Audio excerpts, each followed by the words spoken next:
After years without the Steelers winning a game in the playoffs, the consequences have doubled for him after the shame of the last game. Stay tuned and I will tell you all the details. The light went dark, the crowd cheered, and the Pittsburgh Steelers season came to an end.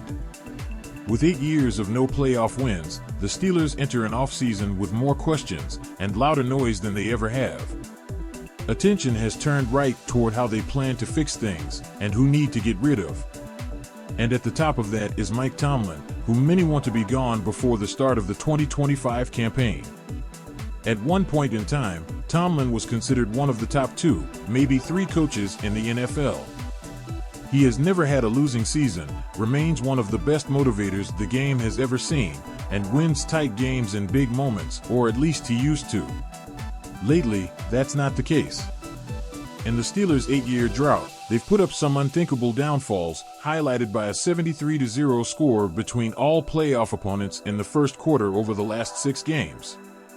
Adding even more to the questions surrounding the head coach was the utter collapse to end the season. After starting 10-3, the Steelers ended the year on a 5-game losing streak where they failed to score more than 17 points in a game, fell to the Ravens twice, and watched both their cooking quarterback and their star-studded defense fall to their knees. They closed the year needing to remodel their approach. Pittsburgh must make changes to the defense, which likely includes removing well-known names at all 3 levels. They have a massive decision to make at quarterback, and anyone thinking Wilson is the answer stop watching in Week 14. They do not hold a high draft pick and have over a $100 million salary cap hit against their defense alone. This all only adds to the choices Tomlin has made throughout the season. Multiple times, you questioned why the Steelers did or did not call a timeout in a critical moment, or why they stuck with certain players on the field when they weren't doing much to contribute. Then, highlighted by it all, is Wilson, who Tomlin had everyone gushing over in Week 7 when he explained he was the one who made the decision to bench Justin Fields after a 4-2 start. "That's why I'm well compensated," Tomlin said. At the time, it was a real stunner of a quote. One that made the head coach look like the baddest man in the room. Today, it looks like the pinnacle of a coach underachieving and starting to watch it all catch up to him. Sometimes, it's not about being good.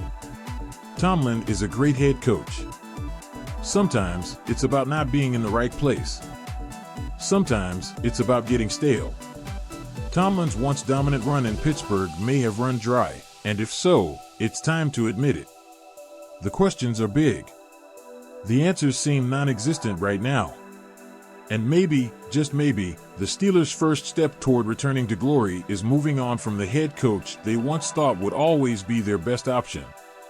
Right now, it feels like he's not. As the Steelers navigate a critical offseason, the franchise faces a turning point that could redefine its future.